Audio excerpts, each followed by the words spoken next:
Sejam bem-vindos ao 51º episódio do Folha Seca. Hoje irei conversar com o Rodrigo Caetano, diretor de futebol do Clube Atlético Mineiro, ele que já foi também dirigente da base e diretor de futebol do Grêmio, diretor de futebol do Vasco da Gama, do Fluminense e do Flamengo, tendo a sua fase de dirigente começado logo após ter pendurado as chuteiras, na época como superintendente de futebol do RS Futebol. Rodrigo, bem-vindo à Folha. Muito obrigado, Pedro, pelo convite. Uma honra estar participando desse podcast, principalmente por conta daqueles que me antecederam, né? Sou todos eles, principalmente os brasileiros aí, realmente pessoas de sucesso. Então, para mim é uma honra estar falando contigo. Então, falando um pouquinho, né, da função essa de diretor executivo de futebol aqui no Brasil. Começando a nossa conversa pela avaliação do trabalho de um diretor executivo de futebol, afirmas que a prova dos nove da qualidade do seu trabalho acontece quando este sai de um clube, ou seja, se nesse momento se falar em renovação significa que o trabalho não foi assim tão bem feito, já se falar em continuidade quer dizer que houve algum legado e, portanto, o trabalho teve alguma qualidade.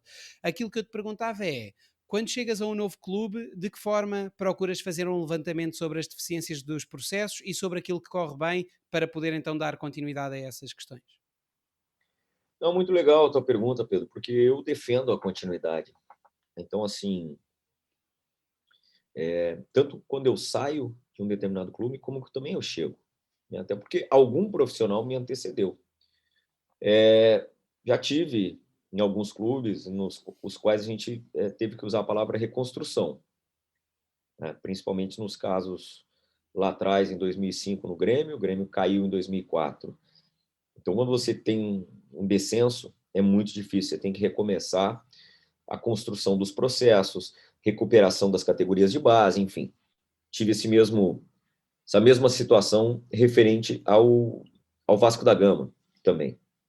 Mas depois, sempre foi muito mais voltado em dar continuidade, ajustes.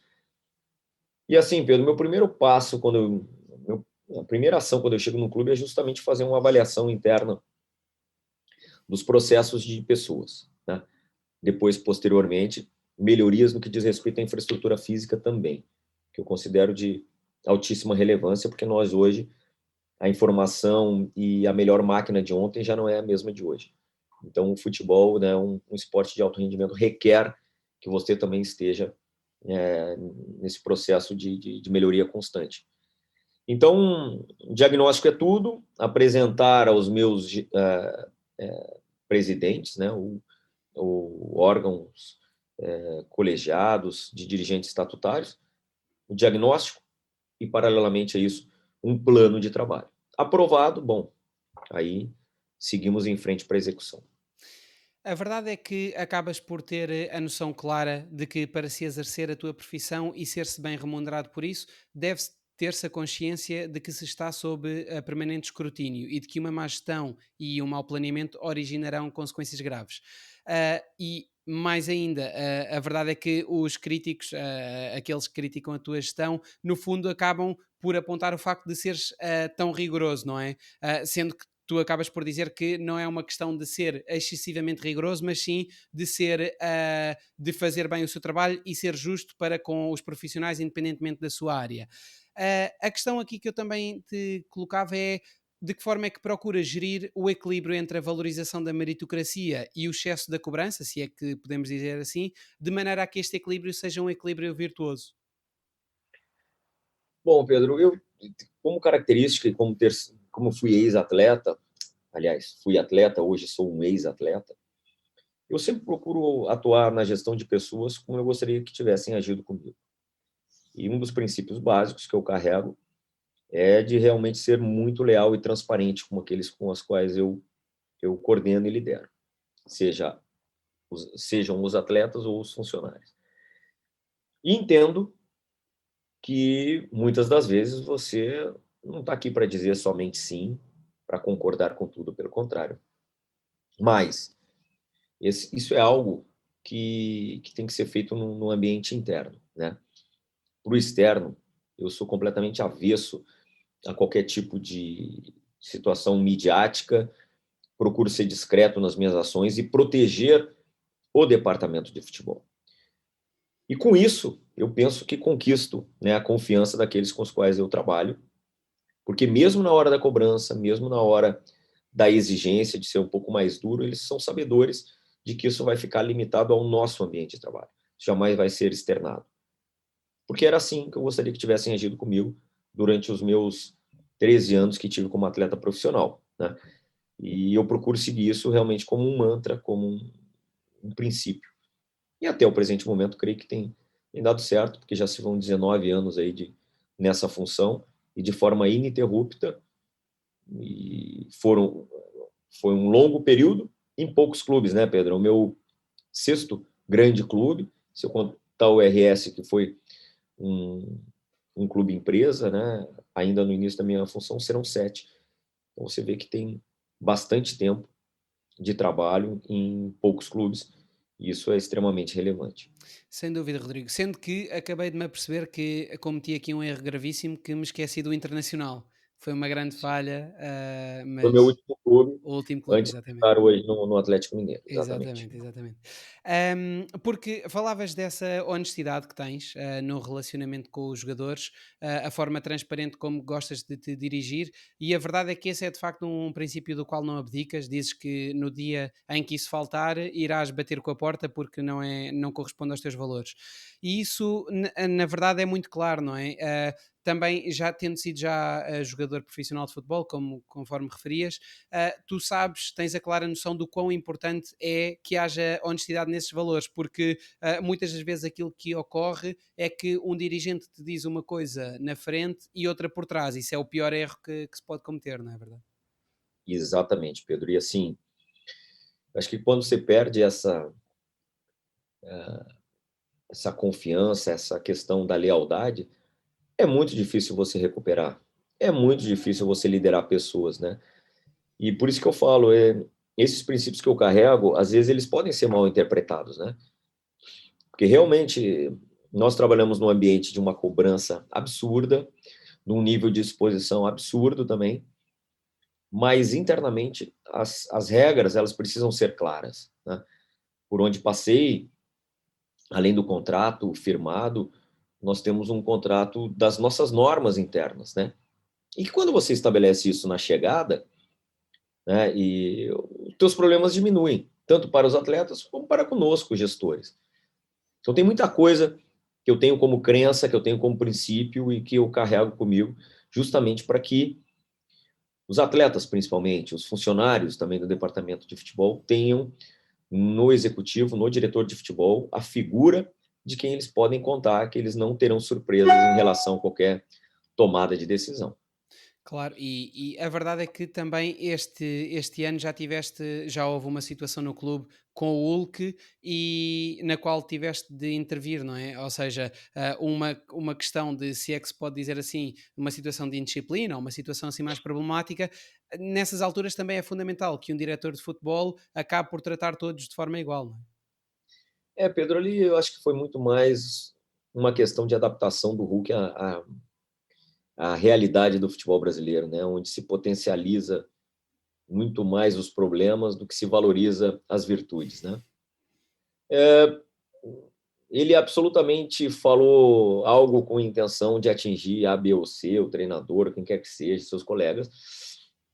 Ele próprio se cobrava da dificuldade que ele sentia no momento de adaptação da necessidade, né, de ele ter uma sequência maior, e isso, às vezes, até por óbvio, você sabe como se dá um tamanho muito maior do que realmente aconteceu. Nunca teve nenhuma insubordinação dele em relação a qualquer profissional, muito menos ao nosso treinador Cuca, e que isso ficou comprovado principalmente dentro de campo, né? Porque ele não só hoje é um dos jogadores mais importantes do nosso elenco, do nosso time, e, e ao mesmo tempo o Cuca também teve nele sempre como esse jogador importante que é. Então, só que era interessante, eu acho que para muita gente, de que fosse criado esse factoide. E aí coube a nós internamente, como eu falo, a gestão, o princípio da gestão mais importante é você administrar internamente, né? As relações que estejam boas, a verdade prevalecendo, a transparência, a disciplina, a hierarquia. Para fora, Pedro, a gente tenta passar a verdade, mas nós não controlamos. Não adianta eu perder o meu tempo achando que eu vou controlar quem emite opinião à distância. Claro, Já aprendi, passado alguns tantos anos, que eu tenho que me preocupar com o que eu tenho capacidade de controlar. claro, claro, claro. Senão eu vou gastar energia com algo que não vai me trazer nada. Sendo que, no entanto, Rodrigo, e fugindo aqui a este caso concreto do Hulk, generalizando, é muito importante, como sabemos, e estavas a focar esse ponto, existe uma grande mediatização no futebol e, portanto, quando ocorre alguma situação deste género, alguma situação mais problemática no plantel, é muito importante que os atletas saibam também que têm no diretor de futebol alguém que, perante a imprensa, os defende, não é? Ou seja, mesmo que seja uma situação problemática, faz parte que tu também os defendas perante a imprensa e não permitas que isso ainda escale mais, não é? Perfeito. Eu normalmente, as minhas entrevistas coletivas, elas são nos momentos de dificuldade. Todas as vezes que a nossa equipe perdeu um jogo importante, foram poucas, graças a Deus, esse ano, no dia seguinte, normalmente eu me coloquei à disposição para dar as devidas explicações. Eu acho que também é papel, né, do diretor de futebol dar as devidas explicações para o torcedor, para o sócio, enfim, inclusive para a imprensa. E é nesse momento que eu acho que a gente precisa aparecer. Na hora que vence, os protagonistas realmente são os atletas, é a comissão técnica, o que muitas vezes, Pedro, a gente tem que valorizar mais, e pessoas com opinião, assim como você, é não deixar que pensem que um diretor de futebol ele apenas é um contratante, que ele apenas é um montador de elenco junto com o treinador. Nossa função ela vai muito mais além do que isso, muito mais além.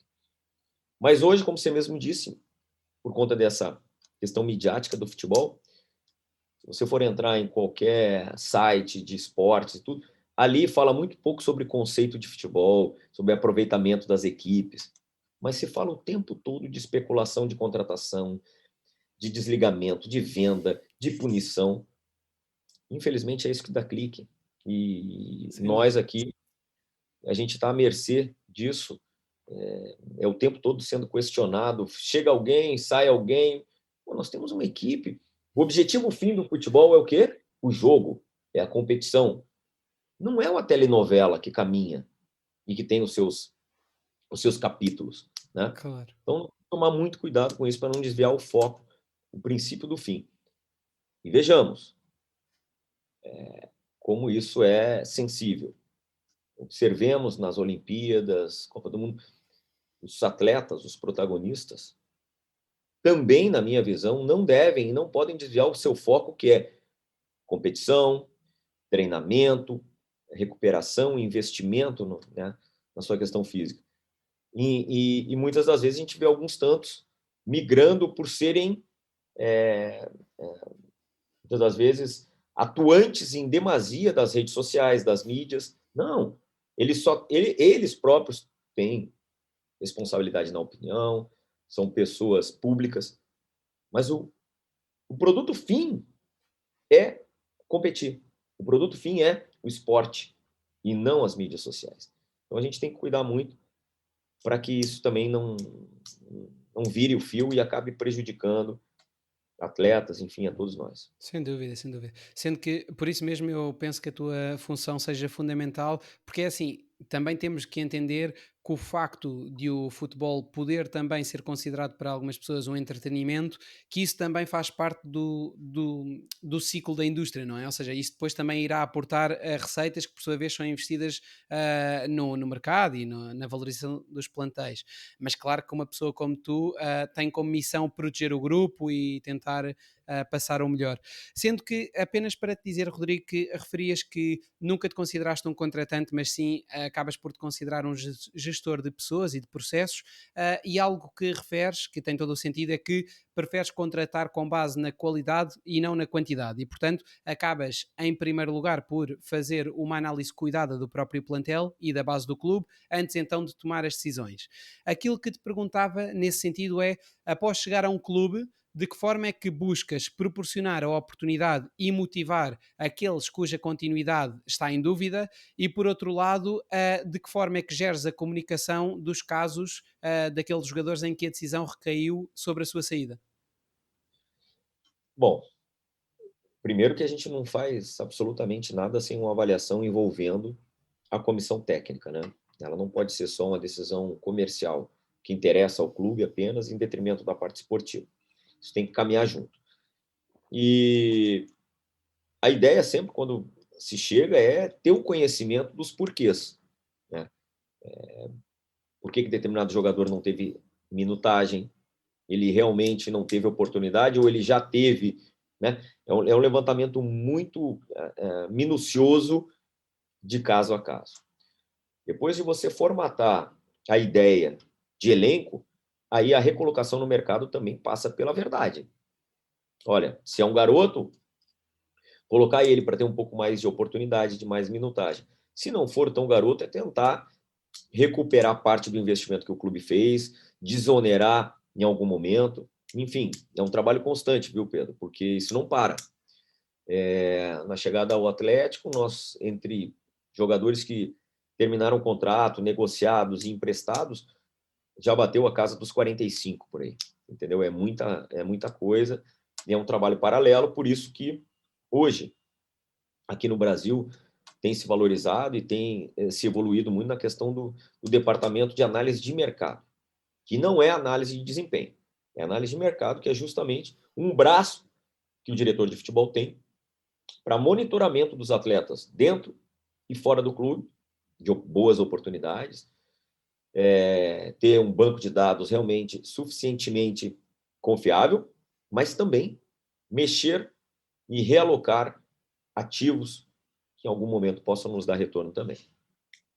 Não, isso é bastante interessante e também já iremos entrar com maior profundidade nessa área. Ah, e tens também uma história curiosa acerca mais da parte mental dos atletas, que é, novamente, no imaginário das pessoas, um executivo de futebol, um diretor de futebol, é aquela pessoa que está no mercado constantemente à procura das melhores contratações, mas, no entanto, na tal gestão das pessoas e do grupo que comentávamos, tu questionas-te, não é? Que é se colocam fisiologistas, fisioterapeutas, médicos, preparadores físicos, etc., à disposição dos atletas, porque não então colocar alguém que consiga potencializar a sua mente? E sobre isso eu iria pedir-te não apenas a tua opinião, mas que também que explicasses a quem nos vê e a quem nos ouve a história que tens com o coach no Flamengo, que era mesmo parte integrante de uma equipa técnica e não propriamente aquela figura que às vezes vem, às vezes vai, parece um vai e vem que nunca está cimentado no clube. É. Pois é, Pedro, é uma questão de visão, né, de conceito.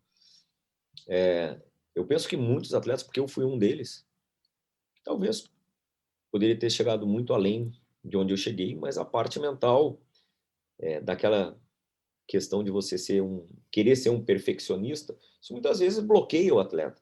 E eu aprendi um pouco sobre isso depois, justamente quando, no caso no Flamengo, nós tivemos a inserção realmente de um profissional como sendo um membro de comissão técnica e não aquela figura que era visto como quase que um alienígena no meio dos demais humanos, né? E eu acho que isso é importante porque tem que criar essa conexão com os atletas. A mesma conexão que vejo eu, o preparador físico tem, o fisioterapeuta tem. Conexão, confiança. E a partir de então, esse profissional, com a formação dele, com a preparação que ele tem, conseguir realmente modificar a mente desses jovens, principalmente, né, no sentido de que eles consigam potencializar mais. E, e vejo isso como talvez o melhor modelo do que aquele profissional que está lá na sua sala, no seu consultório, e que, quando chamado, ele vai intervir.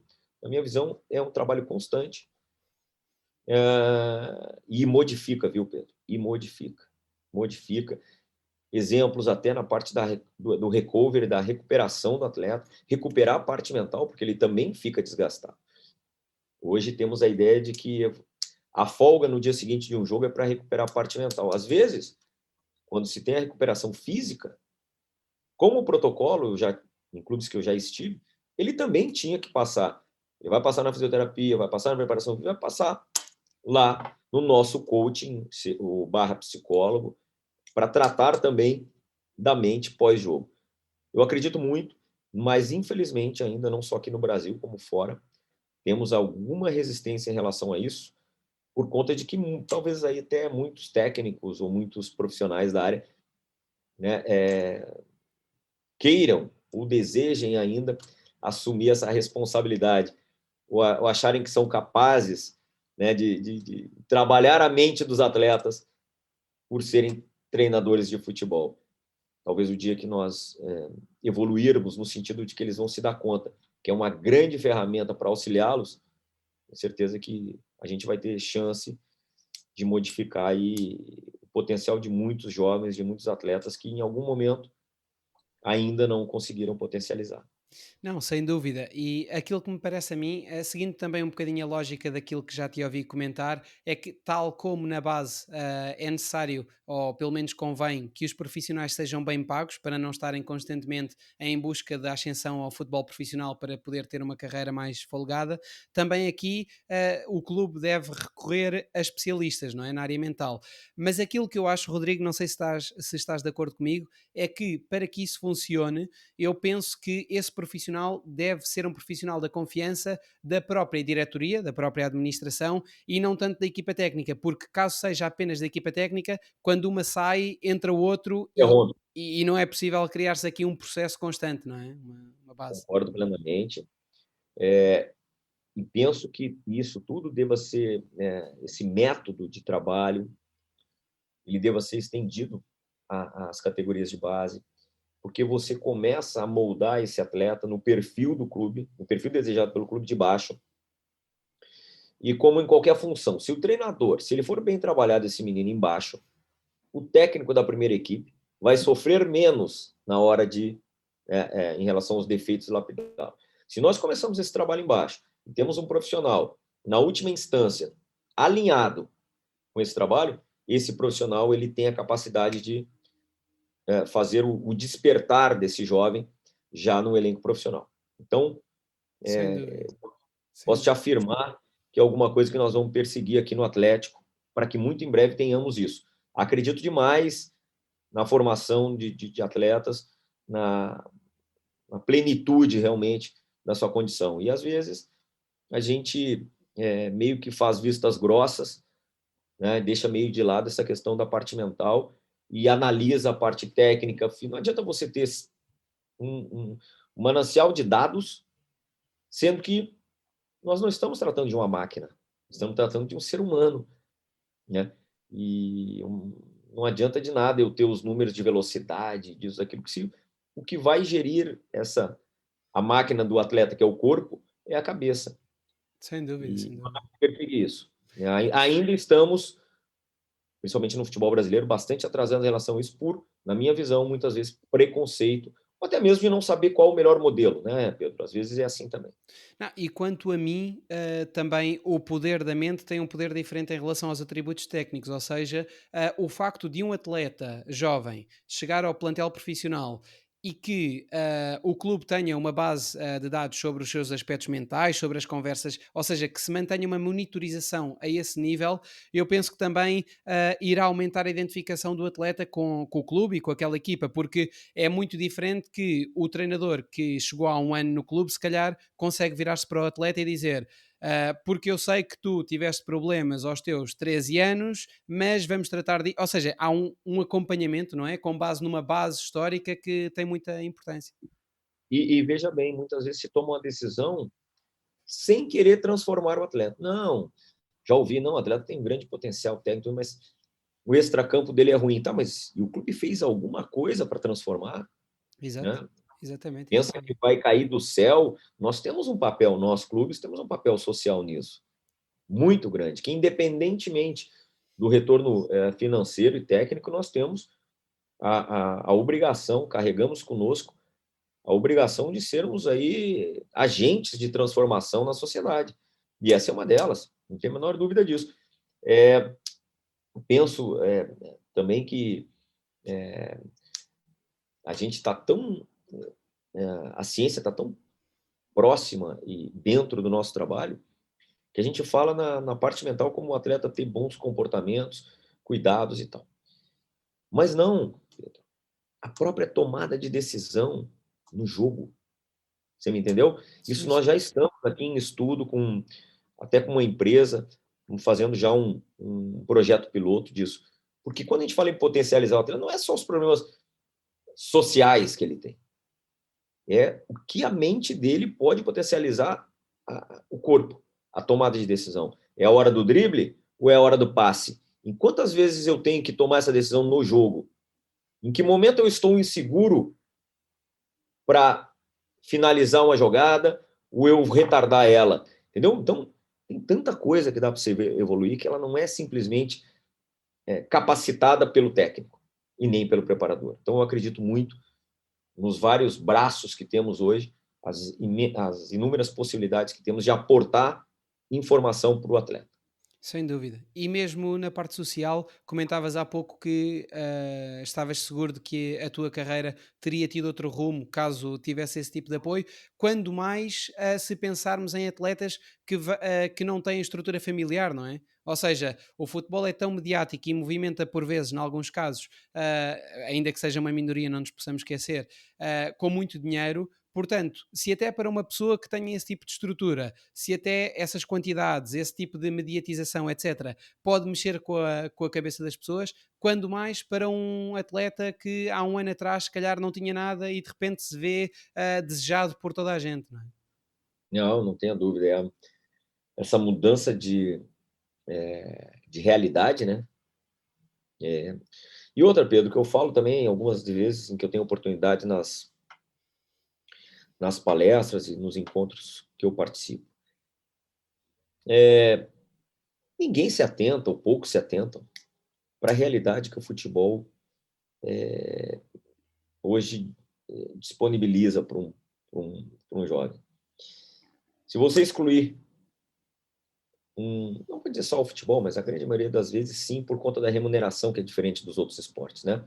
Mas o esporte é alto rendimento, se você excluir qualquer outra profissão, qualquer outra, o menino que hoje assina o seu primeiro contrato profissional aos 16 anos, qualquer outro menino que não seja vinculado ao esporte, principalmente ao futebol, ele vai estar pensando, pelo menos no Brasil, qual a profissão que ele vai exercer a partir dos 16, 17 anos, que é quando entra aqui, normalmente se entra na faculdade.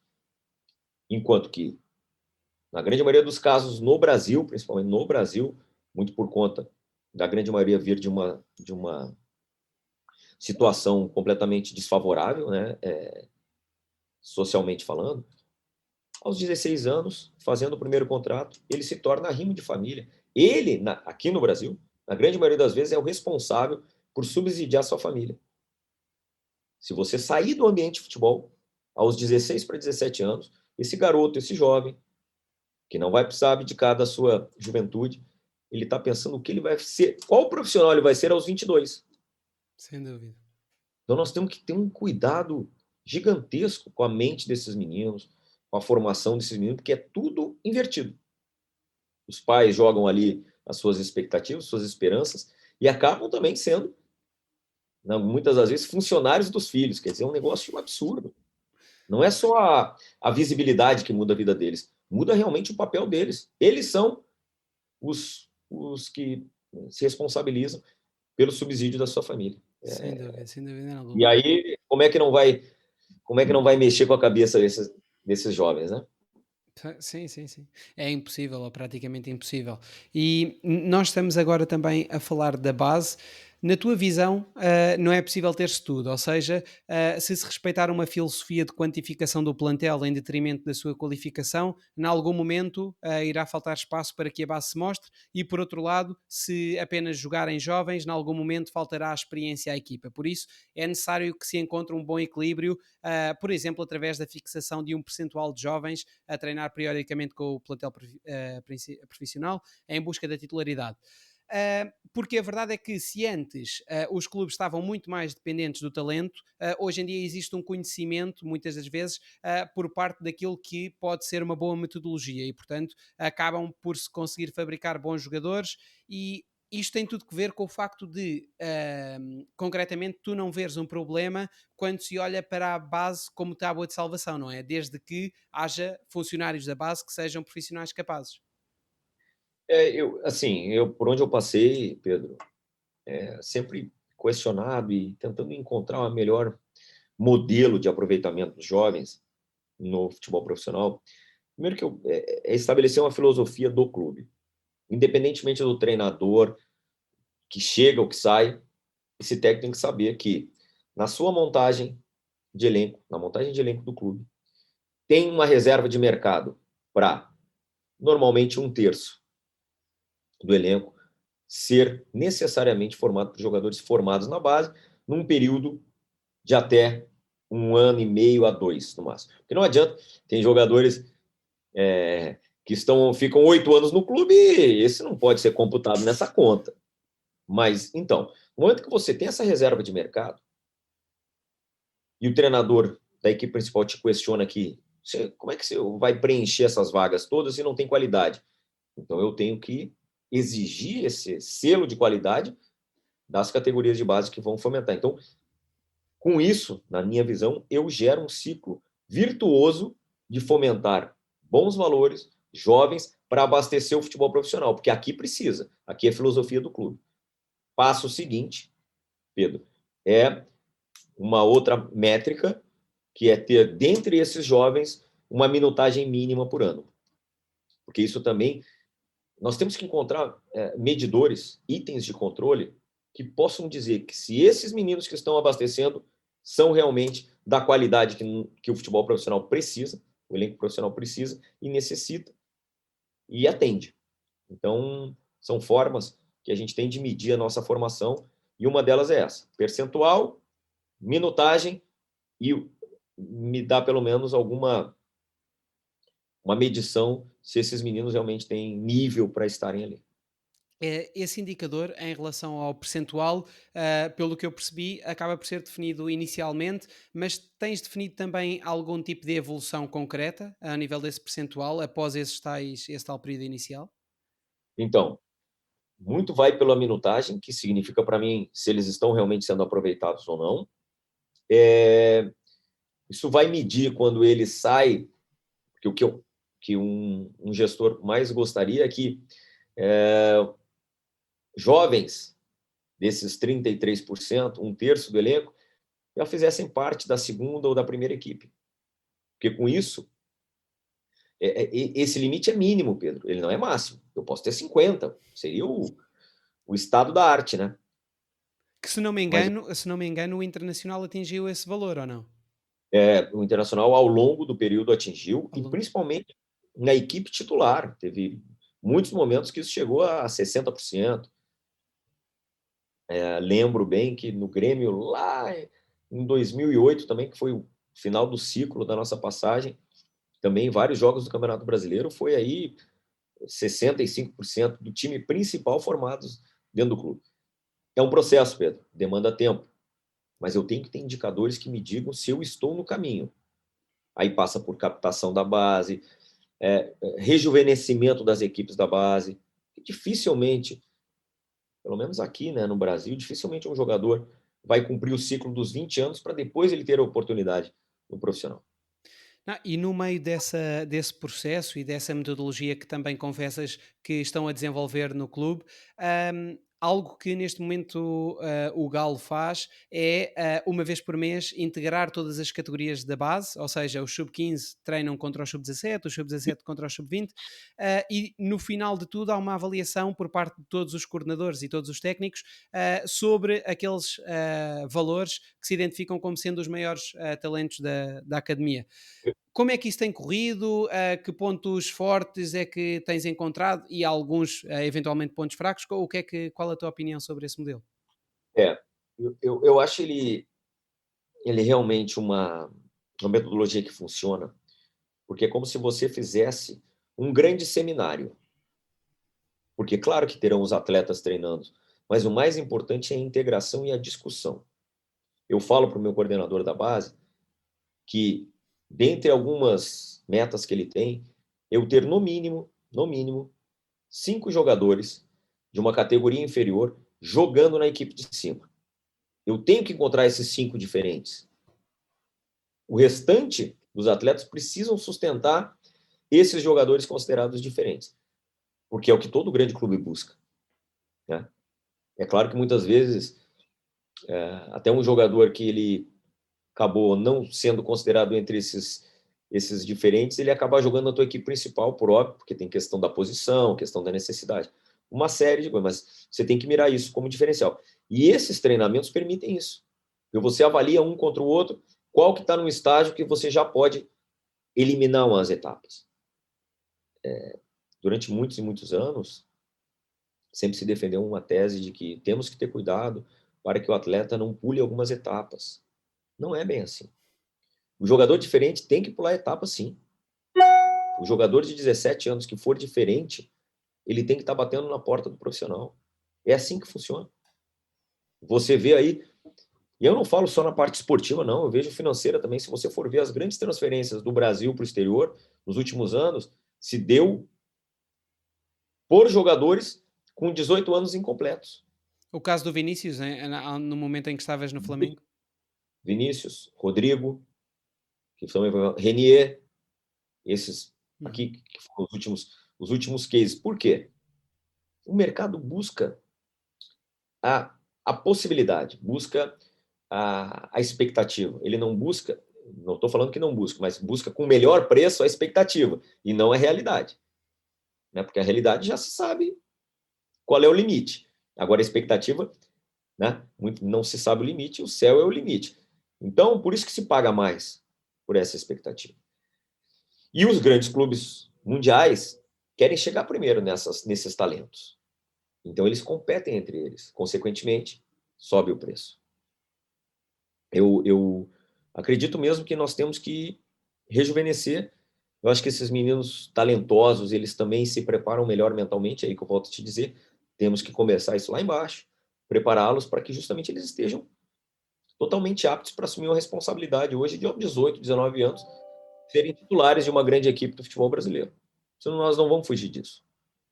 E de que modo, Rodrigo, procuras também fazer essa gestão entre a especulação de lançar um jogador muito jovem, mas ao mesmo tempo não matar o jogador? Porque eu concordo com o que referes, ou seja, um jogador talentoso deve então pular etapas, porque no fundo, se ele está avançado na sua fase de maturação, não deve também regredir ou estar a jogar com jogadores que não estão tão avançados. Mas como é que faz essa gestão entre, porque por vezes também interessa ao clube especular um pouco, não é? Ou seja, trazer a atração dos outros clubes, lançando jogador jovem. É, é assim, esse é um cuidado que tanto os gestores como a comissão técnica devem ter, de medir o melhor momento para colocá-lo, não jogar essa responsabilidade em cima desse jovem. Como a gente falou no início, né, do nosso bate-papo, hoje o futebol se transformou em uma questão muito midiática. Então, isso, o externo também, faz com que se jogue uma expectativa demasiada nesses meninos. A todo dia surge aí um novo Neymar aqui no Brasil, um novo Messi na Argentina, é assim. Então, já vimos muitos deles ficarem no meio do caminho, né? Cabe a nós termos o zelo, o cuidado para que isso não ocorra. Nós temos aqui no Atlético um menino de 17 anos que jogou, tem alguma minutagem já, que é o Savinho, que é da seleção brasileira sub-17, mas que a gente tem todo cuidado com ele para que ele treine na equipe profissional como ele faz, ele tem jogado no profissional, viajado conosco, tem participado do grupo normalmente. Eu tenho certeza que ele, com 18 anos, ele já vai estar totalmente maturado na parte mental também, acostumado, para poder realmente aí ser solução. Nós não podemos misturar aproveitamento de um jovem como colocar nele a solução de todos os nossos problemas. E isso, muitas vezes, por conta justamente da expectativa elevada, acontece. Claro. Não, e por outro lado, há também aqui uma questão de rentabilização da própria academia, não é? Porque no fundo, apenas olhando para a base, de uma forma inteligente e cuidada, apenas assim se poderá também obter o maior retorno financeiro dessa mesma base. Ou seja, por um lado, em primeiro lugar, torná-la sustentável, ou seja, impedir que ela seja um custo, e por outro lado, tentar obter, arrecadar o maior retorno financeiro possível, não é verdade? É verdade. E assim, né, Pedro, muitos, necessidão necessidade de tudo, né, dos clubes de rentabilizarem, os atletas, como eu te falei, mais jovens têm mais preço, consequentemente, eles saem mais cedo também. Então, muitas vezes nós ficamos realmente sem essa outra fase da afirmação do jovem. Mas é isso, não é um caminho sem volta, nós temos que nos adaptar a essa nova realidade e seguir em frente, não tem jeito. Formar mais, talvez, mais e melhor, talvez seja essa a nossa solução. E algo que também refere sobre as contratações é que acabam por ser complexas, e percebo-te completamente quando dizes que há que ter muito cuidado, porque no fundo, quando se falha numa contratação, o trabalho depois acaba por ser redobrado. Porque, por um lado, tem de se tentar encontrar a melhor forma ou de dispensar o atleta, ou então de recolocar esse atleta no mercado. E enquanto que nas contratações, muitas das vezes, elas não ocorrem pelo facto de que o clube não tenha tanto dinheiro para efetivar essa contratação. No caso das vendas, elas por vezes acabam por não suceder por diversos motivos, não é? Porque não são também apenas dependentes do clube. Portanto, aquilo que te questionava era que quando tudo sucede da melhor das formas, acaba por se ficar tudo impecável. Quando não, começam a tentar encontrar-se culpados. Portanto, mas no fundo tudo isto tem que ver com o próprio lado também pessoal do atleta, não é? Porque muitas das vezes não damos sequer tempo, não damos, no sentido lato geral, tempo ao atleta para se adaptar à nova realidade, não é? Perfeito, Pedro. Assim, voltamos ao princípio. Esquecemos nós que o atleta não é um carro, não é uma máquina como outra, ele é um ser humano. E como qualquer um de nós, em qualquer profissão, requer tempo de adaptação, conhecimento. Um funcionário, ele chega numa empresa, ele tem que conhecer os processos da empresa, conhecer as pessoas. Futebol, ninguém admite isso. Por quê? Porque a remuneração de um atleta é diferente de um outro funcionário, e por conta disso ele vai mudar, ele vai deixar de ser um ser humano e vai se transformar num super-homem. Essa é a mentalidade. Que ele não tem as suas fragilidades, os seus anseios, as suas necessidades.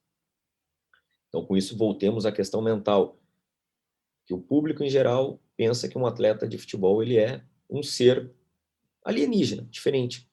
Tem alguns até que são, mas assim, eles também têm os mesmos problemas, as mesmas dificuldades e fragilidades. Na, nessa questão do preço, da expectativa e do retorno, o que eu defendo, Pedro? Nós temos que, os clubes têm que ter processos de contratação. Em que sentido? Tem que passar pela análise de mercado, aprovação do departamento financeiro, envolver mais pessoas. Nós temos que sair daquele mundo em que se personalizava demais em uma, duas pessoas a tomada de decisão. Isso não existe mais. Com as informações que temos hoje, você tem que montar um processo que é melhor para todo mundo, melhor para quem realmente é o gestor. Eu estou e estarei mais protegido se eu respeitar todas as etapas e envolver mais pessoas na tomada de decisão. É assim que tem que ser. Você minimiza o prejuízo, minimiza o erro. Mas não dá para você, na hora de uma contratação, você tem que fazer inúmeras avaliações, inclusive do investimento, né, do custo versus o investimento que você vai ter quando ele realmente for renegociado. Tem determinados jogadores que você contrata para o retorno técnico apenas. Tem atletas que você contrata para o retorno técnico e financeiro depois, e assim, enfim. Mas eu acredito que hoje os processos eles já estão mais consolidados, principalmente nos grandes clubes do futebol brasileiro e mundial, e isso veio para ficar.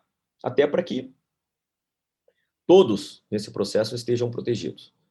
E a gente consiga com isso diminuir essa margem de erro que ela sempre vai existir por se tratar de contratação de pessoas. E acho que algo também muito importante para a redução dessa margem de erro é exatamente desde logo a noção que também que eu estava a referir, que já exprimiste por várias vezes, que é um trabalho acrescido, não é? Acaba por ser um encargo acrescido, ficar com um jogador que não se adapta, ficar com um jogador que não tem a qualidade que era esperada e, portanto, há que ter o sentido da responsabilidade muito apurado antes de se partir para uma contratação. Mas no meio desse comitê, porque, como acabas por referir, não deixar que essa decisão de uma contratação recaia apenas sobre uma pessoa, no meio desse comitê, qual seria para ti a dimensão ideal desse comitê? Porque tão pouco podem ser muitas pessoas, não é? Porque senão perde-se o timing de uma contratação, fica muito confuso. Ah, e muita burocracia, não. Quando eu falo de processo, é entre os profissionais, são os departamentos. No nosso caso, que nós temos aqui um órgão colegiado, ele é consultivo, né, para também avaliar a questão muito financeira, né, do risco financeiro do negócio. Mas os nossos relatórios e a nossa indicação de contratação ou não, ela é dos profissionais que compõem o nosso departamento de mercado, que passa pela aprovação técnica, física, médica. É esse caminho da informação, o fluxo dessa informação, onde todos estão envolvidos e todos são sabedores disso. Para depois, sim, esse órgão que, que, que, na verdade, aprova um orçamento. Então, o primeiro questionamento, está dentro do orçamento previsto? Quais são as justificativas para a contratação desse determinado atleta? Esse. Percorreu todo o processo? Sim. Bom, então, que finalize-se a operação, é mais ou menos isso. Mas não que venha nesse órgão consultivo a opinião, gosto, não gosto, acho, aí não dá. Mas falando puramente na área do futebol, no Galo, como está estruturado? Ou seja, acredito que passe por ti, pela comissão técnica, que mais pessoas que possam dar um aval técnico é que participam no processo de contratação? Então, nesse processo de contratação, temos análise de mercado, a comissão técnica, que é aí liderada pelo treinador, preparador físico, enfim. No meu caso, como executivo, no que diz respeito à negociação em si, porque, veja bem, primeiro você tem que identificar a necessidade e ou oportunidade, porque nem sempre, às vezes, a demanda ela vem da comissão técnica. Estamos necessitando, bom, vamos avaliar o que é possível. E, às vezes, nosso departamento de mercado surge com a ideia, olha, temos uma ótima oportunidade, atleta tal, está por expirar o contrato no mês tal, podemos fazer antecipar as ações. Cumpridas as etapas técnicas aqui, nós vamos para o órgão colegiado que tem o Galo hoje. Nesse órgão colegiado, sim, tem a aprovação financeira, a participação, como eu disse, na aprovação técnica e principalmente, né, no que diz respeito à capacidade ou não de investimento. É mais ou menos assim que funciona e depois é terminar com a parte, né, principalmente jurídica, na confecção dos contratos e, no final, na divulgação da mídia.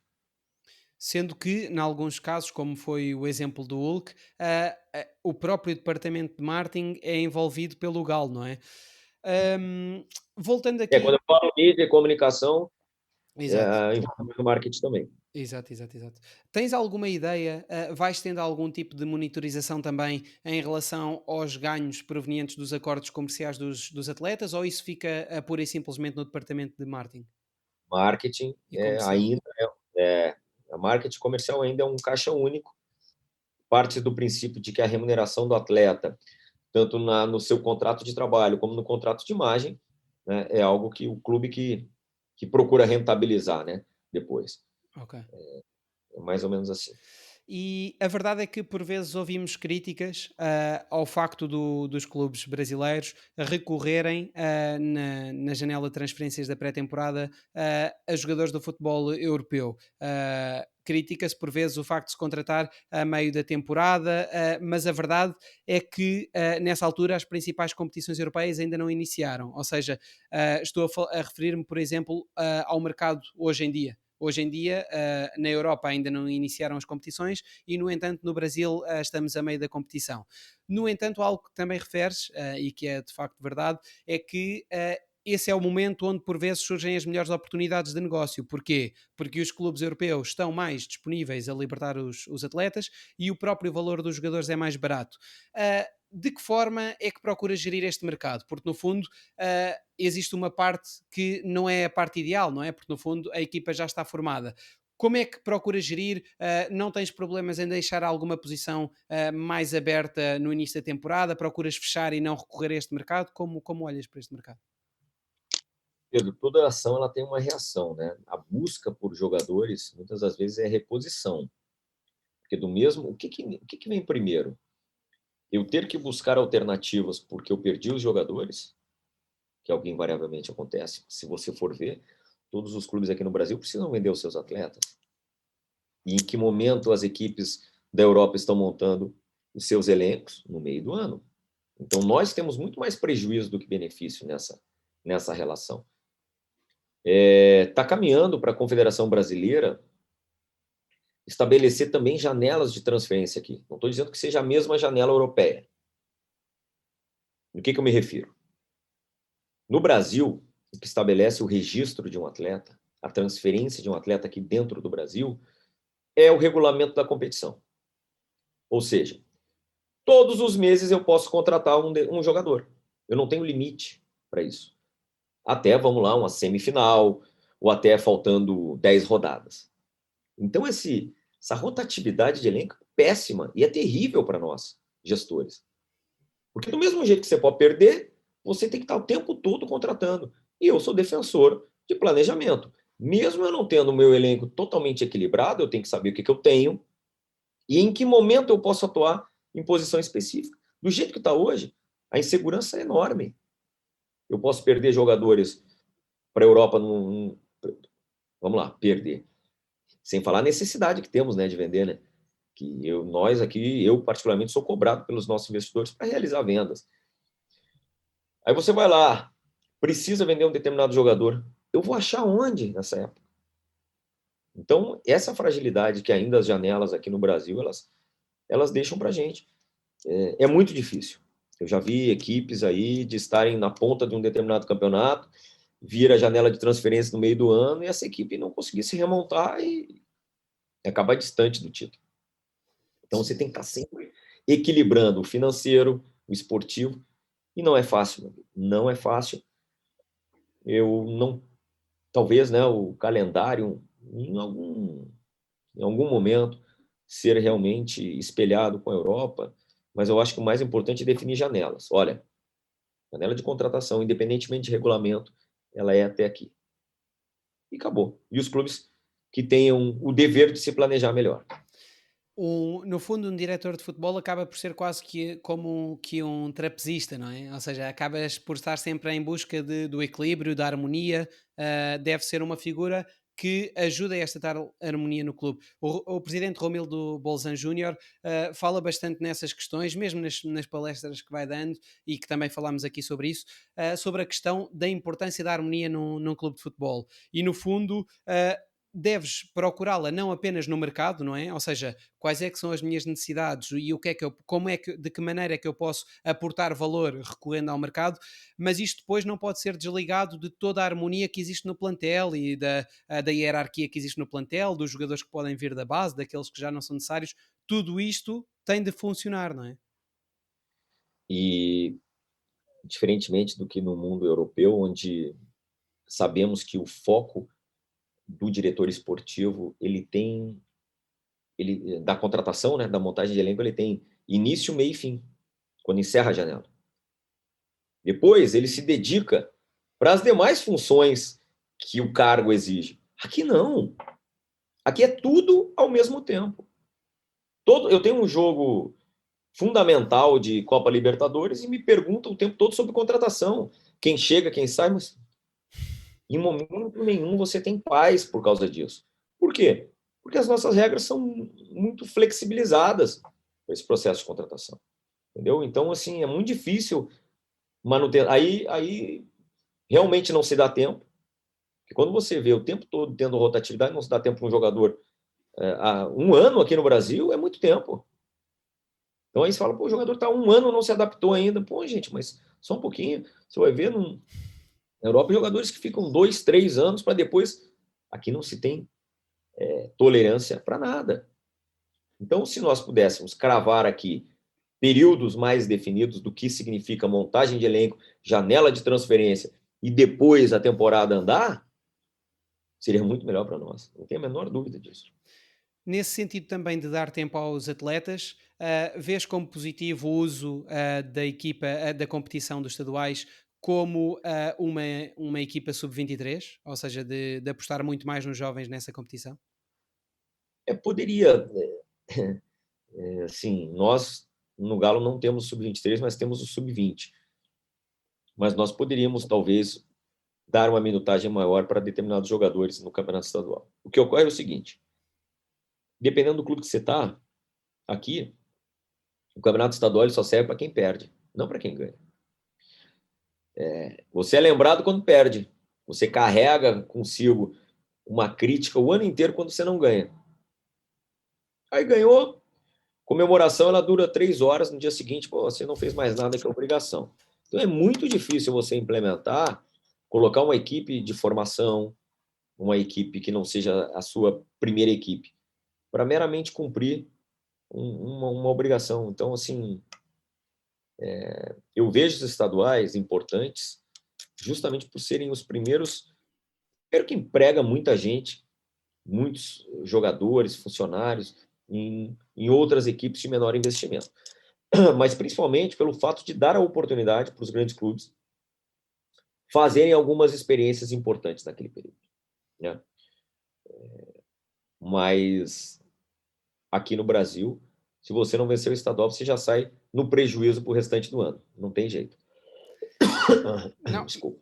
isso é problema. Inclusivamente porque também já afirmaste isso, o facto dos estaduais serem o abono de família de muitas famílias, mas ao mesmo tempo também afirmas que, na tua opinião, a qualidade do futebol, o nível do futebol brasileiro sairia reforçado caso se fizesse aqui, se procurasse novamente um equilíbrio, não é? No fundo, se reduzissem as datas dessa competição, se arranjasse uma forma de haver um calendário para o ano inteiro para os clubes de menor expressão e, Sem portanto, dúvida.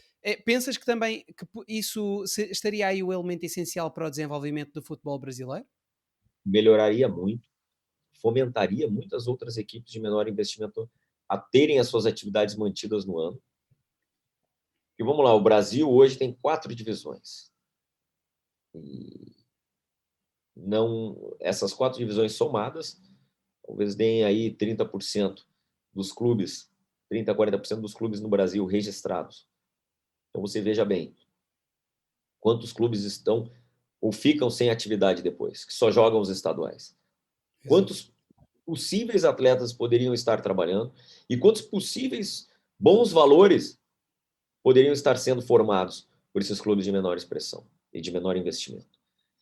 É difícil, claro, a economia mundial ela foi afetada com tudo isso, mas deveríamos encontrar uma fórmula que os grandes clubes, no caso, de cada um dos seus estados, entrassem numa fase mais final que pudesse ser privilegiado muito mais o calendário, né, dessas outras agremiações que hoje não tem calendário, né? Tem aí 3 meses, no máximo 4. No fundo, aquilo que defendes seria alargar da série D à série E, série F, etc., e procurar que os grandes clubes não se desgastassem tanto e entrassem numa fase posterior de cada estadual, não? Então, eu te diria assim, que os estaduais pudessem ser mais alongados, certo? Encontrar uma fórmula de que aqueles clubes que não têm divisão buscassem, através dos estaduais, a continuidade dos estaduais, o ingresso na última divisão do Campeonato Brasileiro, ou então outras divisões mesmo, como você falou, e que aí o estadual pudesse ser disputado por todas essas equipes, mas os grandes clubes ou que tivessem divisões maiores entrassem só numa reta final, que é quando realmente vai gerar o interesse do público, da televisão e também, né, dos grandes clubes, né, a nível de exigência mesmo. Mas o mais importante seria que não parássemos com tantos clubes como a gente tem parado hoje, sem estar ali gerando economia, gerando emprego para atletas e profissionais. E apenas para fechar ainda o capítulo das contratações, falas bastante do centro de informação do clube, que no fundo é o departamento de scouting, não é? De monitorizar jogadores, criar relatórios, etc. Até que ponto é que, na tua opinião, é relevante fazer uso do chamado Big Data? Dos dados que se têm sobre os jogadores e de que forma, se é que é relevante, que tens procurado nos clubes por onde passas, e nomeadamente agora no Galo, usar o Big Data. Todos, todos os clubes hoje aqui no Brasil já estão usando. Como qualquer situação,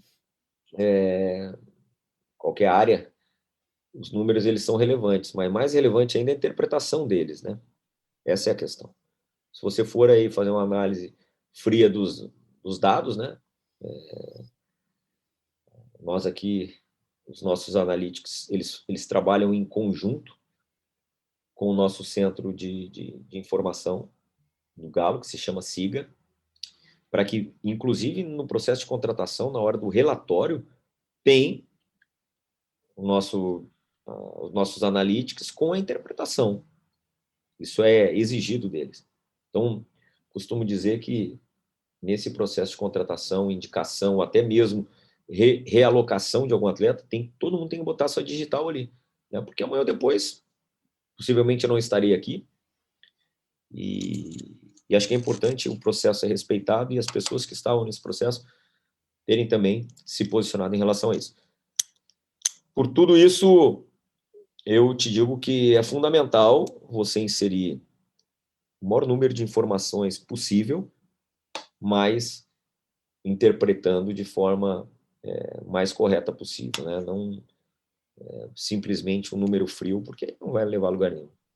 E nós comentávamos a estrutura o modelo competitivo do futebol brasileiro, nomeadamente no que dizia respeito aos estaduais.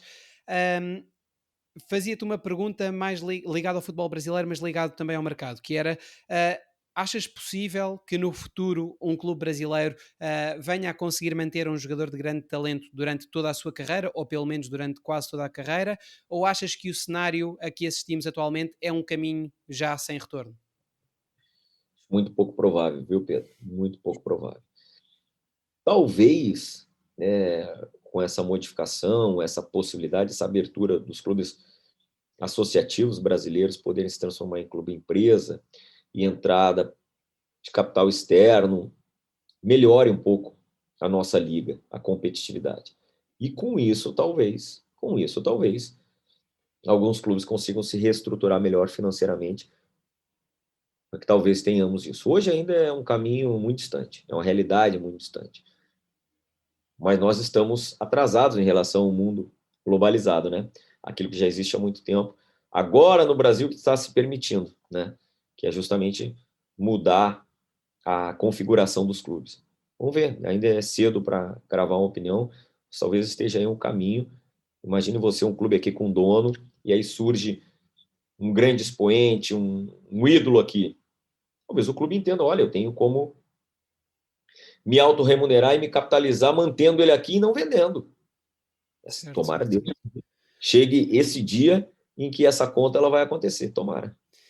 Mas até que ponto é que confias que o futebol brasileiro poderá atingir o topo das ligas a nível mundial? Ou seja, pessoalmente, tens a confiança de que o Brasil poderá chegar a um nível mesmo de topo, tendo em conta que tem o melhor dos produtos em termos de talento, ou achas que ainda assim não vês isso muito a acontecer no futuro? Eu vejo algumas ações importantes que devam ser realizadas. Em termos de qualidade de atletas, nós exportamos, né? Então não é aí o problema.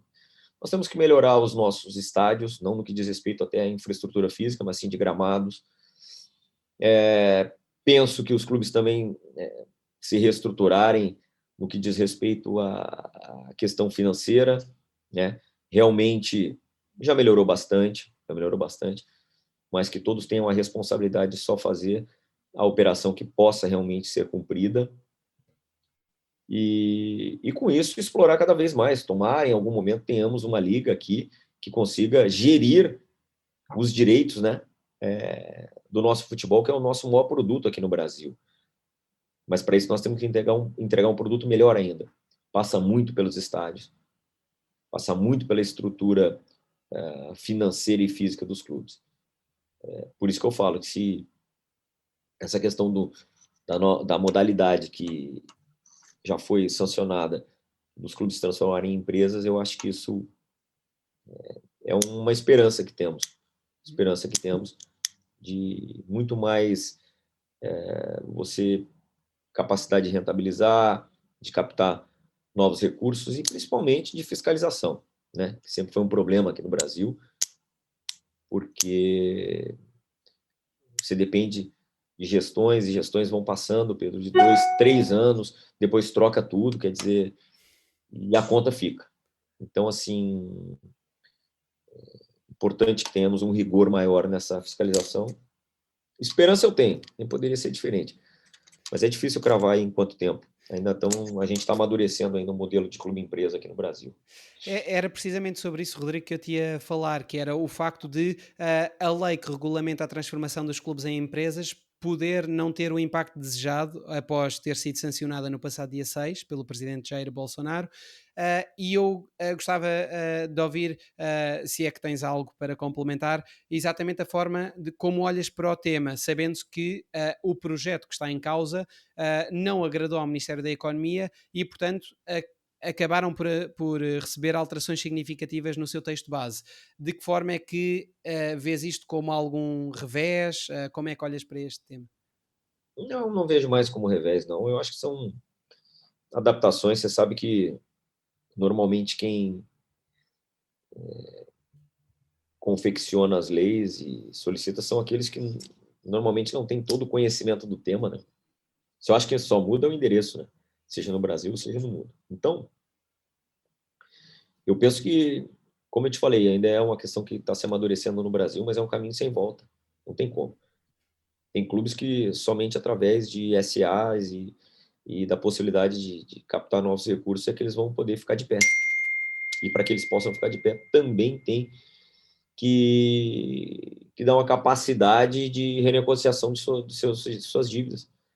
E o projeto não prevê que os clubes não vão ter essa obrigatoriedade, né, de pagamento, mas simplesmente vão ter aí prazos para se reestruturarem financeiramente. Tem clubes aqui com realmente dívidas muito elevadas e não tem jeito. Se nas últimas décadas se falou muito em profissionalização aqui no Brasil, Pedro, mas ainda sobre uma gestão amadora. Agora não. Por isso que eu tenho esperança. Eu imagino que a tua visão tão positiva acerca dos clubes empresa tenha também que ver com a experiência que viveste no RS Futebol. Ou seja, no fundo, tu estás convencido, perfeitamente convencido, de que isso, o facto de os clubes se transformarem em clube empresa, isso acaba por gerar um enorme aumento de responsabilidade por parte de toda a gente. De acordo com a tua visão e também com aquilo que já viveste no RS Futebol, quais seriam, resumindo, os pontos positivos e quais é que também são as principais ameaças ou os principais pontos negativos desse modelo de gestão de clube? Bom, primeiro que eu acho que qualquer clube que fizer a opção de se transformar em clube empresa agora aqui no Brasil, nessa nova modalidade, ele vai ter no seu estatuto uma proteção à história, aos conceitos de clube e justamente a questão, né, dos acionistas. Isso é meio que básico. Mas eu vejo como vantagem na questão mesmo administrativa, né? Você tem uma administração muito mais vertical, rápida, menos burocrática e menos política, né?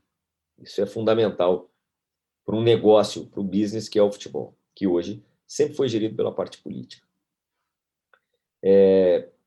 Penso que esse vai ser o maior ganho. E aí, obviamente, vai aumentar a responsabilidade, vai ter uma exigência maior para que esses profissionais realmente sejam capacitados, enfim. Eu tenho, como profissional do futebol, vislumbrar um cenário positivo disso tudo. Porque o que eu vi até hoje foi um cenário desolador. Você inicia um trabalho, você está em vias de colher e daqui a pouco você vê o seu trabalho interrompido porque teve a mudança da gestão através do sócio que elegeu uma figura que muitas das vezes não tem nem a formação para gerir, quer dizer, né? Sim, Porque e de acordo contigo, Rodrigo, desculpa interromper-te, mas de acordo contigo, dizes que muito poucos clubes brasileiros, neste caso em concreto, têm a visão estratégica. Dizes que isso não é a regra, dizes inclusivamente que quando tens chegado a clubes, tens já tu próprio que ter feito, montado o organograma, inclusivamente redigido as tuas próprias funções. ah, no fundo, achas que o facto de ser clube-empresa acaba por reduzir também o facto de as gestões de um diretor de futebol acabarem por ser avaliadas de forma externa ao clube, não é? Do comentário das pessoas, etc. perfeito, é isso. De ser avaliado só pelo externo, de termos interrupções. Nós começamos o nosso bate-papo falando em continuidade, em legado, né? E de.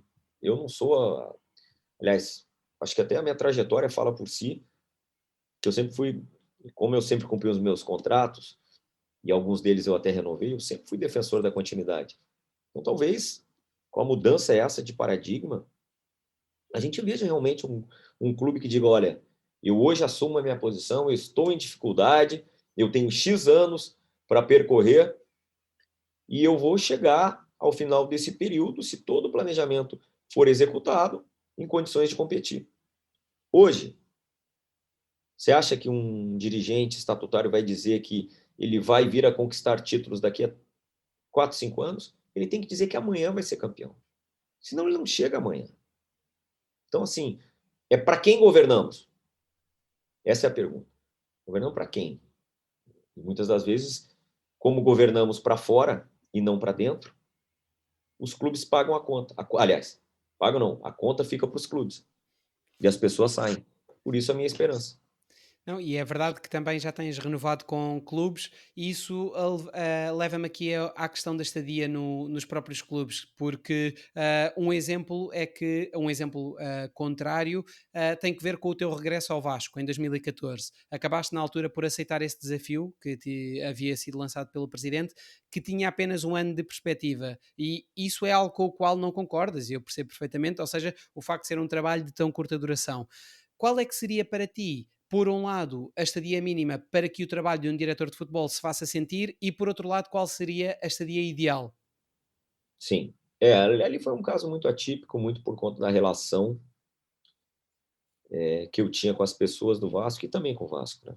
E o Vasco recém tinha caído e fazia dias que eu tinha terminado meu contrato com o Fluminense e eu não me senti no direito de negar um pedido, por mais que contrário a tudo que eu penso e tudo que eu acho que posso entregar, que é, eu volto a dizer, eu não sou um contratante de montar um time para ganhar um determinado. Não, eu acredito em uma montagem sustentável, né? Time, estrutura, processo, enfim. Eu acho que não, mínimo de 2 anos. Mínimo de 2 anos e acho que um prazo máximo. Hoje, né, no modelo de hoje dos clubes, ninguém sustenta mais de 4 anos, não. Agora, se for no clube empresa, onde você tem menos exposição, menos desgaste com o interno e que você tem uma organização muito mais vertical, que você tem menos pessoas que comandam o clube, né? Você está subordinado a um número menor de pessoas. Bom, aí eu espero que eu ainda veja isso no futebol brasileiro, ainda de algum executivo ficar aí 6, 7 anos, realmente completaria um ciclo muito importante e talvez inédito aqui. Mas esse tal modelo que buscas no Clube Empresa e que acabaste já por viver, não o encontras atualmente em nenhum clube do futebol brasileiro ou existem dois ou três casos de clubes em que isso? Difícil. Não, difícil, Pedro, porque, como eu disse, o externo determina muita coisa. Fica muito atrelado ao resultado de campo apenas, que muitas vezes a gente foge e não controla, né? Então, assim, hoje nós temos, na verdade, o Red Bull Bragantino aqui, onde o CEO do clube já está ali há, no mínimo, 4 anos. Quer dizer, inimaginável, talvez, num outro clube. O CEO barra diretor desportivo. Quase 4 anos. Porque esse é o plano, né, do RB e aqui no Brasil. Ele é muito claro. Agora, um outro clube é difícil avaliar nesse momento. Mas eu te digo, Não consideras que o Atlético Paranaense, poderia enquadrar-se de alguma forma nesse lote de clubes? mas lá também teve rotatividade. A o conceito é importante, mas se você for ver, lá teve uma rotatividade grande, né, dos diretores esportivos também, porque ainda é um clube associativo, né, de um modelo próprio, mas ainda é um clube associativo. O dia que tivermos realmente essa modalidade já imperando no Brasil, a gente vai poder fazer uma avaliação melhor até quando que o externo vai avançar, mas vai interferir. Ainda é cedo para falar. E, entretanto, para 2021, a expectativa do Galo passa por dar continuidade à montagem do plantel que vinha sendo feita, como também já referiste que acaba por ser o teu modelo de gestão, e, portanto, o objetivo passa por não fazer assim tantas alterações, para além daquela, naturalmente, que teve de ser realizada com a equipa técnica também. Já confirmaste, que os objetivos do clube passam pela disputa do Brasileirão e por chegar pelo menos à meia final das Copas. Numa altura em que caminhamos para a metade da competição do Campeonato Brasileiro e o Galo segue líder, independentemente do resultado final, quais crês que são os aspectos fundamentais para que este cenário ao dia de hoje seja possível? Bom, primeiro que os investimentos do Galo já foram sendo feitos desde 2020 e muitos dos compromissos dentro da temporada 2021, então não é simples. Temos muitos compromissos a serem cumpridos ainda. Desde que cheguei aqui, foram poucas contratações, porque eu defendo, aliás, eu pratico o que eu defendo. Então, era de fazer ajustes, dar continuidade ao que vinha sendo feito, e nós fizemos contratações pontuais. Se nós tivermos condições de contratar mais uma peça até o final do ano para fortalecer a equipe, ok. Mas, dentre alguns reforços que temos aqui hoje, aqui, os compromissos com os atletas e com os funcionários estão rigorosamente em dia. Isso nos dá uma força tremenda para seguirmos aí, né, da busca de títulos. Para o ano que vem, estamos atentos também a situações, boas oportunidades que possam surgir no decorrer desse segundo semestre, um pré-contrato, já jogadores contratados para o próximo ano. E assim vamos, para que cada vez menos tenhamos a necessidade de fazer um grande aporte financeiro. E cada vez mais cheguemos antes dos nossos concorrentes nas boas oportunidades. Eu acho que é dessa forma, tendo também a visão de que temos sim que realizar alguns ativos, porque lá no orçamento, né, Pedro, você sempre sabe que no Brasil se coloca um número X por venda de atletas. Bom, se venda de atletas, a gente não controla o mercado, não controla a pandemia, já estamos aí há quase 2 anos, ou seja, N fatores, mas está lá. A meta de você vender um número importante de jogadores. É dessa forma que a gente segue e, paralelamente a isso tudo, ainda temos que ganhar jogo e campeonato. Então, é fácil, né? Sendo que, sendo que, Rodrigo, como referes, pensando também no investimento que o Atlético tem feito, também em infraestruturas, com a Arena MRB, também não se deve, já não se pode pensar no Atlético sem que a conquista da Libertadores seja um objetivo do clube, não é? Difícil falar sobre conquista porque nós temos muitos concorrentes. Eu defendo, por onde passo, que nós temos que ser protagonistas. O que é protagonista? Quando se falar que vai iniciar uma determinada competição, o Atlético tem que estar entre os favoritos. É isso. Se nós vamos confirmar se vamos ganhar ou não, nós temos que estar lá no topo. Nós temos que estar nas primeiras colocações. É dessa forma que eu vejo que nós vamos estar muito mais perto de ganhar. Não dá para um clube como o Galo, que vai ter a sua casa própria o ano que vem, que tem um excelente centro de treinamento, que tem um ótimo elenco também, uma ótima comissão técnica, não entrar como um dos candidatos ao título, em qualquer uma delas. Agora, ó, né, é muito difícil fazer qualquer tipo de projeção. Você vê, hoje estamos líderes do Campeonato Brasileiro, que não é fácil, o campeonato mais parelho que existe. Vamos iniciar umas quartas de final de Libertadores contra um dos gigantes, né, do futebol sul-americano mundial, que é o River Plate. E depois temos as quartas de final da Copa do Brasil contra o Fluminense. e já ganhamos o estadual. Bom, se me falar assim, até o presente momento, eu creio que nós estamos cumprindo a nossa missão, que é o quê? Estamos avançando etapas, estamos sendo protagonistas no Campeonato Brasileiro. Se ao final das 38 rodadas, eu gostaria que acabasse o Brasileiro hoje, né? Mas se lá ao final das 38 rodadas estivermos em primeiro, bom, eu acho que seria realmente a consagração de um trabalho que ainda é recente, viu, Pedro? Eu não quero botar isso como meta esse ano, não.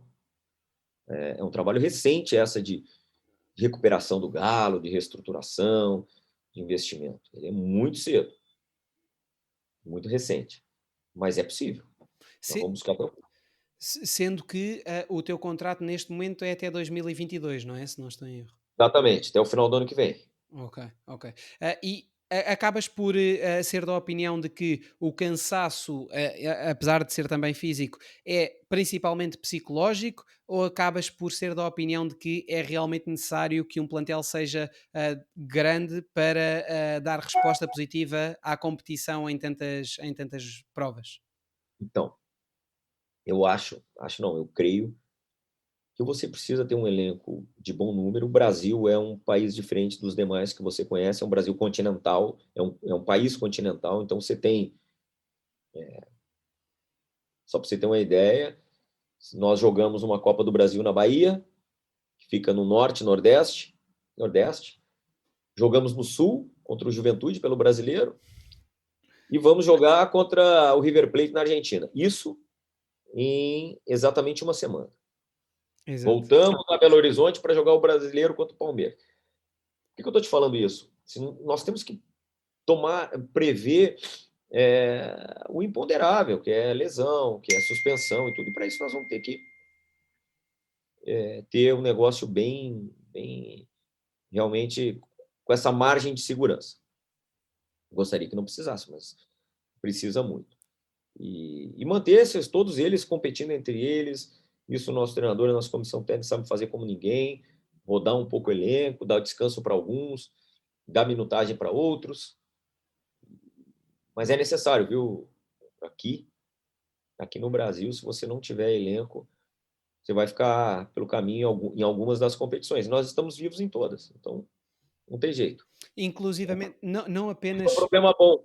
Sim, sim, é um problema bom. É, não apenas por um tema de também do jet lag, da diferença horária nas viagens, ou seja, não apenas pelo cansaço físico das viagens, mas inclusivamente também Mas, pela diferença de ambiente, de clima, etc., é, dentro do Brasil. não é só o físico. O mental, que você citou, a gente vem repetindo isso, principalmente depois dos jogos e antes dos jogos. Eu não posso ter o meu grupo, o nosso grupo, pensando que vai jogar mais um jogo. Você tem que estar.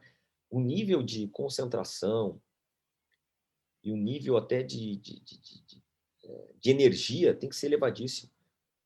Como eu estou te falando, nós jogamos um jogo contra o Bahia que era eliminatório, que mesmo nós perdendo, os resultados somados nós passamos. Aí nós fomos para um jogo do Campeonato Brasileiro, no qual valeria a nossa liderança. Então, também é um jogo decisivo. E estamos para entrar numa Copa Libertadores, que é na América do Sul, o campeonato mais importante. Então, se você não tiver esses atletas mentalmente preparados no que diz respeito, olha, não vou jogar mais um jogo que não seja no limite da minha exigência, no limite da minha condição física. Acabou, você vai perder, independentemente do adversário. Esse é um desafio nosso. Sim, sim, sim, sim, sim. Muito grande. Não, Muito grande. o motivo da minha pergunta tinha que ver com, obviamente, que todas as dimensões têm uma importância extrema. No entanto, pessoalmente, eu acho que a parte mental, quando se disputam várias competições, acaba por ter uma importância ainda maior. Porquê? Porque mesmo quando nós vemos uma equipa que está arrebentada fisicamente e que chega aos 70 minutos e já dificilmente corre, a entreajuda entre os companheiros, o facto da equipa estar unida, estar mentalmente muito motivada de encarar o jogo com o foco, com a concentração a 100%, eu acho que todas essas características, todos esses atributos, conseguem ser ainda mais relevantes, não perdendo, obviamente, a parte física a sua relevância, não é? Naturalmente. É isso aí. Não, é fundamental, porque às vezes o jogador pode estar descansado, né, fisicamente, mas mentalmente exausto por conta de uma decisão após a outra. E cabe a nós recuperar. Por isso que eu falei lá atrás também, que tem o desejo, talvez o sonho, de que realmente tenhamos um coaching ou um psicólogo trabalhando a recuperação mental deles também. Né? Porque não Exato. adianta ele estar bem, o motor está bom, mas o motorista não está em condições, não tem jeito, o carro não anda. Exatamente, exatamente. E Rodrigo, estamos agora a entrar na reta final da nossa conversa. Eu ainda assim queria-te só falar aqui de mais três questões.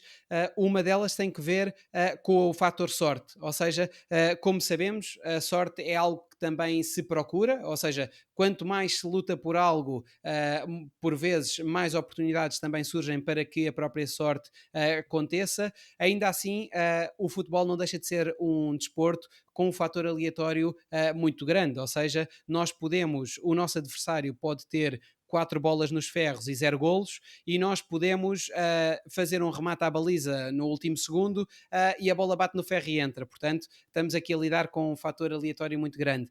Dás valor ao fator sorte, ou seja, é algo que, independentemente da qualidade que imprimes ao teu trabalho, é algo a que prestas atenção e que valorizas também este tipo de fator? Olha, ele pode, muitas das vezes, fazer com que eu vença ou venha a perder uma partida, mas não um campeonato. É claro que tem aqueles dias em que o imponderável acontece. Você joga melhor, perde, ou você joga pior e vence. Mas isso, ao longo do período, ele é um fator que ele é menos decisivo, que vai fazer a competência, a forma como você se prepara, melhor ou pior para aquela partida. Por mais que seja um jogo, eu acho que ele passa muito mais por competência, por preparação psicológica, mental, física, técnica, tática, do que o fator sorte. Ele, às vezes, vai te causar um tropeço, mas eu não posso pensar e nem defender como profissional, né, do esporte e do futebol que o que vai me trazer o sucesso ou o insucesso são fatores alheios, né, ao trabalho e alheios à competência. Por mais que a gente sabe que uma vez pode acontecer, duas, talvez, mas vamos lá, num período mais extenso, dificilmente. Não, não, não, sem dúvida. Aquilo, a pergunta também tinha que ver com o facto de, na própria preparação que falavas, preparação tática da equipa, etc., o facto de conseguirmos concretizar o fator sorte na nossa caminhada, acho que acaba também por ser muito relevante, não é? Porque por vezes acaba por se ganhar com sorte e acaba por se perder sem azar. Ou seja, o que é que eu quero dizer com isto? É importante distinguir e não deixar que o resultado nos segue, não é? Porque às vezes pensa-se que está tudo bem porque se vem de três vitórias seguidas e, no entanto, se eliminarmos o fator sorte, vemos que devemos estar atentos aos erros que a nossa equipa vem cometendo, não é? Não sei se me É faço isso explicar. aí. O que acontece muitas vezes é a justificativa do insucesso à sorte. Aí, ok, isso toda hora se vê. É muito mais fácil, né, se justificar no Exato. imponderável do que fazer uma reflexão sobre realmente onde é que você errou, onde é que faltou o melhor planejamento.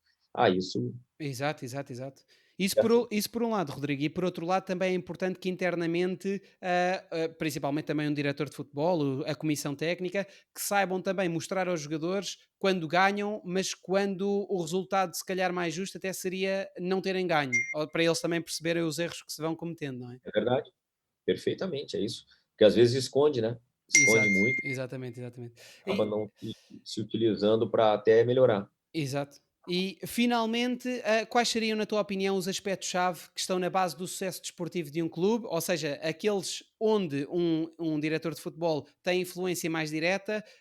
Por outras palavras, quais é que são aquelas áreas onde um diretor de futebol consegue aportar o maior valor? Eu acho que é realmente o suporte, as condições para que os atletas e profissionais realmente possam exercer a sua função, ou seja, dar a eles a melhor condição possível para elevar a sua potencialidade. O treinador, eu tenho que dar o melhor condição para ele exercer a profissão dele, os melhores gramados, né, a melhor logística, enfim.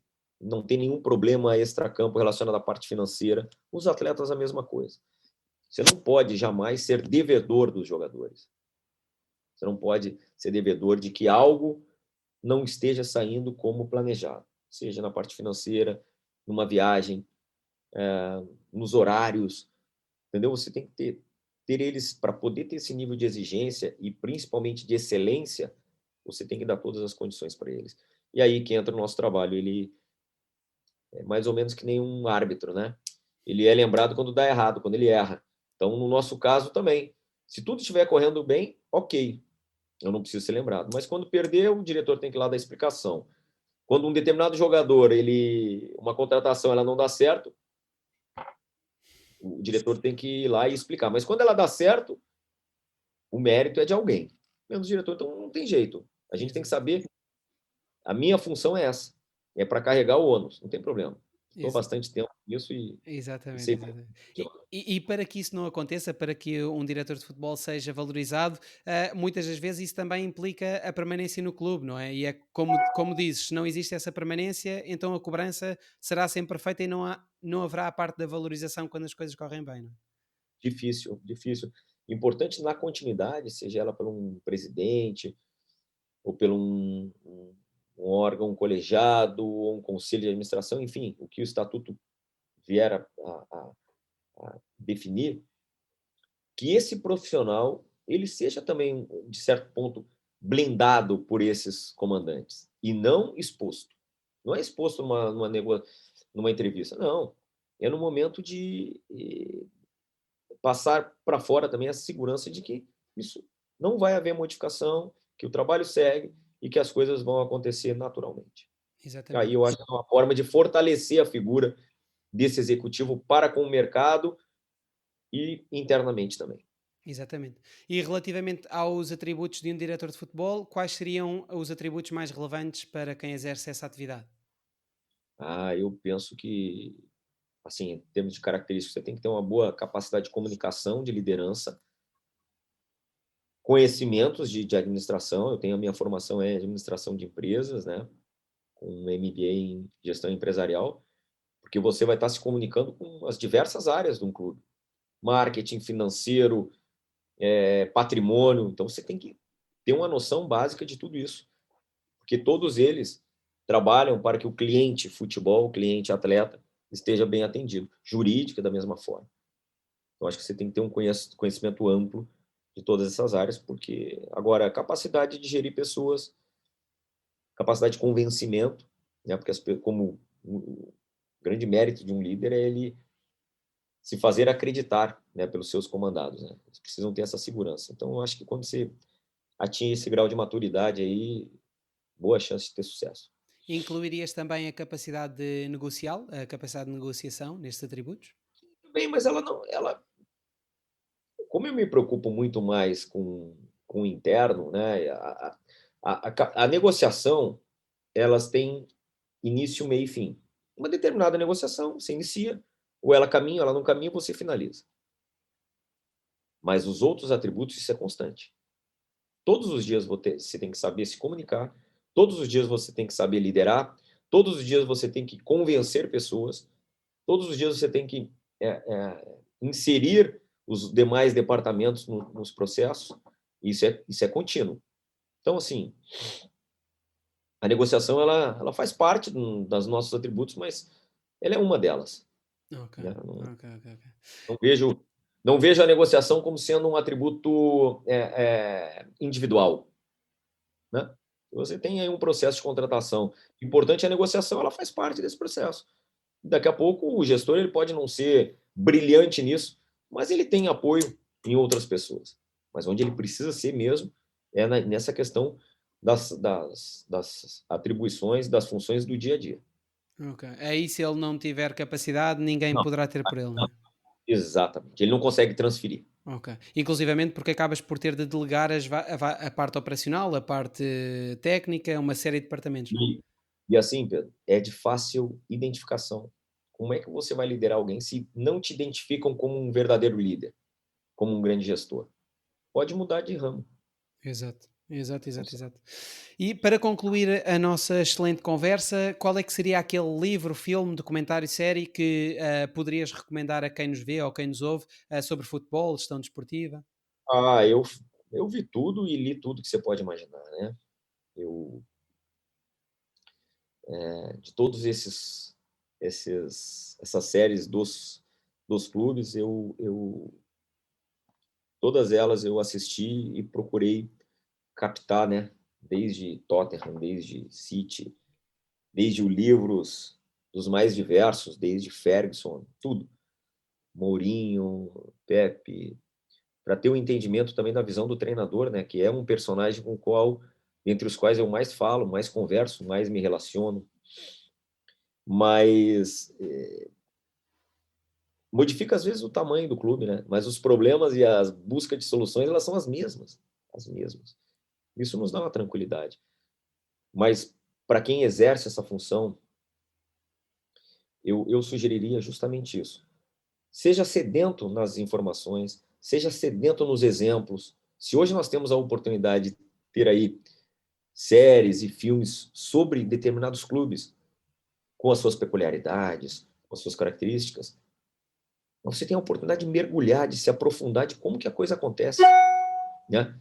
Traduzida muitas vezes na mais perfeita realidade, você tem que ir lá e conhecer, você tem que ver. E acho que isso era improvável, né? Uma década atrás, né? Então, assim, seja curioso, assista também e escute o podcast Folha Seca, entre outros tantos, né? Mergulhe na biografia dos profissionais, entenda como chegaram lá, o porquê estão lá, né? Eu acho que para quem deseja seguir nessa função, isso é fundamental. Fundamental você saber o que é mais próximo da realidade de um clube e de um profissional de futebol. No caso, tanto a série do Tottenham como a série do City, na tua opinião, que estás por dentro, traduz bem o dia a dia de um clube, com as suas particularidades, obviamente. Sem dúvida, só que, claro, um com uma condição financeira melhor que de outro clube, mas, assim, a forma da preparação do jogo, a gente fala, né, do mental, do pré e pós-jogo, você vê que cada treinador tem uma approach diferente, né, na hora de correção, na hora de em que momento realmente redesenhar a estrutura do jogo. A gente estava falando sobre janelas, né? Você vê que, como eu disse, o papel do diretor esportivo desses clubes, somente ingleses, ele é restrito ao período da janela de transferências. Depois é muito mais acompanhamento, é muito mais as outras atribuições. Nós aqui é aquilo tudo, todos os dias, e todas as outras atribuições e funções que eu te falei antes. Você é meio multifuncional. Talvez é difícil pro europeu entender o que a gente está falando. Mas aqui você tem que fazer multifunções Sim, sim, mesmo. sim. Sendo Né? que Então é bem legal que lá fica bem definido o que um diretor esportivo faz. O desespero, às vezes, na hora da contratação, na hora da venda de um determinado jogador. Isso aqui comigo é todo dia. Todo. Sendo que, Rodrigo, o facto também do mercado estar sempre aberto em termos domésticos, se calhar também acaba por ter que ver com a enorme quantidade de jogadores que há no Brasil, não é? É, que há no Brasil, jogadores que nós temos que recolocar, jogadores que nós emprestamos e temos que fazer o acompanhamento, porque amanhã ou depois você tem a perda de um jogador, ao invés de você sair para comprar, você traz o seu. Fizemos isso ultimamente com os nossos zagueiros. E assim é a vida. Não tem jeito, Claro, é constante isso, constante. claro. Rodrigo, uma vez mais, muito obrigado pela tua presença aqui no Folha. Pedro, eu que te agradeço a oportunidade. Para mim é com muita honra ter participado do Folha Seca aí e, principalmente, ter falado contigo. Espero que aqueles que venham a nos assistir, acompanhar, possam